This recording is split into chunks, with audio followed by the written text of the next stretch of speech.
অঙ্কুর, জ্বালানি তেলের দাম বৃদ্ধির পরে কিছুটা স্বস্তি কিন্তু ফিরে এসেছে। আমরা যে পেট্রোল পাম্পটিতে আছি আজকে দেখলাম যে গত পরশুদিন বা তার আগের দিনও যে পরিমাণ দীর্ঘ লাইন ছিল সেই লাইন কিছুটা কমেছে।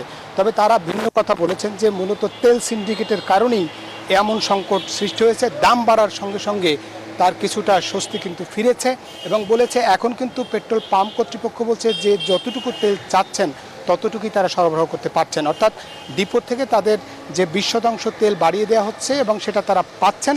সেই কারণেই কিন্তু তেলের সংকটটা আগের মতো নেই। কিন্তু এই যে তেলের সিন্ডিকেট করার ফলে যে দুর্ভোগে পড়ছেন গ্রাহকরা, সেটার ব্যাপারে কিন্তু এখনও ক্ষোভ প্রকাশ করেছেন গ্রাহকরা। আমরা যেমনটা বলেছি যে মোটরসাইকেল চালকরা বলেছেন যে আগে 100 টাকা বা 200 টাকার তেল সরবরাহ করে যে কৃত্রিম সংকট সৃষ্টি করেছিল, দাম বাড়ার সঙ্গে সঙ্গে সেই সংকটটা গ্রাহক পর্যায়ে কিছুটা কমে আসে। তারপরও মনে করেন যে এখনও যে তেলের দাম বৃদ্ধির ফলে যেমন তেল কম পাচ্ছেন, এখনও কিন্তু চাহিদা অনুযায়ী তেল অনেকে পাচ্ছেন এমন অভিযোগও করছেন। তবে পেট্রোল পাম্প কর্তৃপক্ষ বলছেন যে এখন আর যে আগের যে গ্রামগঞ্জ থেকে যে মোটরসাইকেলগুলো আসতো যারা তেল মজুত করতো, সেই মজুতদারি ব্যবস্থাটা এখন বন্ধ হয়েছে।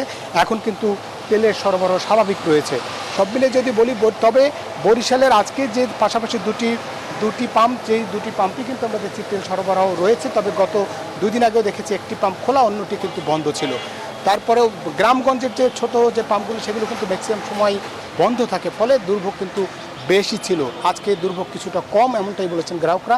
এই ছিল বরিশাল থেকে আমার কাছে পেট্রোল পাম্প বা জ্বালানি তেল নিয়ে সবশেষ তথ্য। একই তথ্য জানতে যাব নারায়ণগঞ্জে, সেখানে আছেন আমাদের সহকর্মী শরীফ। নারায়ণগঞ্জে কি অবস্থা দেখছেন পেট্রোল নিয়ে বা জ্বালানি তেল নিয়ে? কোনো শঙ্কা আছে কিনা বা স্বাভাবিক অবস্থায় ফিরছে কিনা জ্বালানি তেল?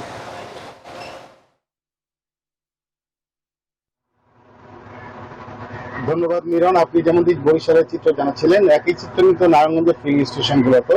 আমরা এখন রয়েছি নারায়ণগঞ্জের পদ্মা ডিপোতে। এই ডিপো সহ নারায়ণগঞ্জে কিন্তু 4টি ডিপো রয়েছে, যে ডিপোগুলো থেকে কিন্তু প্রতিদিন শতাধিক করে ফিলিং স্টেশন এবং বিভিন্ন শিল্প প্রতিষ্ঠানে জ্বালানি তেল সরবরাহ করা হচ্ছে। এই নারায়ণগঞ্জে যে 4টি ডিপো রয়েছে, 2টি সিদ্ধিরগঞ্জে, 2টি ফতুল্লা। এই 4টি ডিপোতে কিন্তু রাজধানী ঢাকা সহ আশেপাশের 15টি জেলায় কিন্তু জ্বালানি তেল সরবরাহ করা হয়েছে। তবে এই সংকটের পরে যেই মূল্যবৃদ্ধির পরে কিন্তু এই ডিপোগুলো থেকে জ্বালানি তেল সরবরাহ কিছুটা বাড়লেও কিন্তু সেটি কিন্তু আসলে যে আগের যে রেশনিং পদ্ধতি, সেই রেশনিং পদ্ধতি কিন্তু এখনো রয়ে গেছে। বিশেষ করে যে ফিলিং স্টেশনগুলোতে আগে যে পরিমাণ অকটেন বা পেট্রোল সরবরাহ করতে, সেটা সামান্য কিছু বাড়লেও কিন্তু সেটা কিন্তু পর্যাপ্ত নয় বলে ফিলিং স্টেশন প্রতিনিধি আমাদেরকে জানিয়েছেন। বিশেষ করে যেই তারা যে জ্বালানি নিচ্ছেন বা বর্ধিত যে জ্বালানি পাচ্ছেন, সেটা নেওয়ার কিছুক্ষণের মধ্যে, বিশেষ করে আগে তারা যে পরিমাণ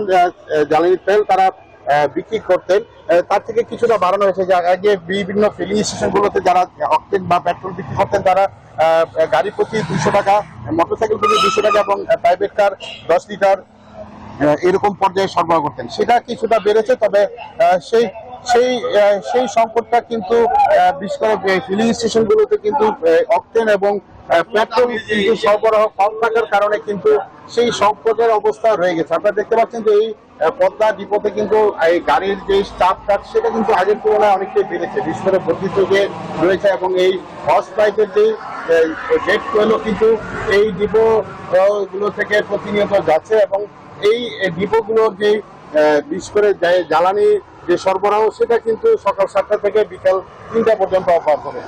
নারায়ণগঞ্জের পদ্মা ডিপো থেকে আমার কাছে সর্বশেষ ফিরে যাচ্ছি ইস্যুতে সারিয়া রংপুরের কাছে। শরীফ এবং মিরন, আপনাদেরকে ধন্যবাদ। 200-র বেশি সার্ভিস ও ফিচারে লেনদেনের সব বিকাশ অ্যাপে সম্ভব।